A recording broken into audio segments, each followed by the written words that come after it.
அதிமுக கூட்டணியில் இடம்பெற்றுள்ள தேமுதிகவிற்கு 4 தொகுதிகள் ஒதுக்கப்பட்டுள்ளன.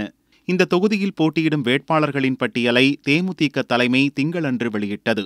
அதன்படி கள்ளக்குறிச்சியில் LK சுதீஷ், விருதுநகரில் அழகர்சாமி, வடசென்னையில் அழகாபுரம் மோகன்ராஜ், திருச்சியில் டாக்டர் இளங்கோவன் ஆகியோர் களமிறங்குகின்றனர்.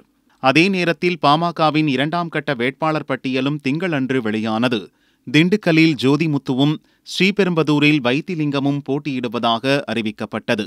முதற்கட்டமாக வெளியிடப்பட்ட பட்டியலில் தருமபுரியில் அன்புமணியும், அரக்கோணத்தில் AK மூர்த்தியும், கடலூரில் கோவிந்தசாமியும், மத்திய சென்னையில் சாம்பாலும், விழுப்புரத்தில் வடிவேல் ராவணனும் போட்டியிடுவதாக கட்சித் தலைவர் GK மணி அறிவித்தார்.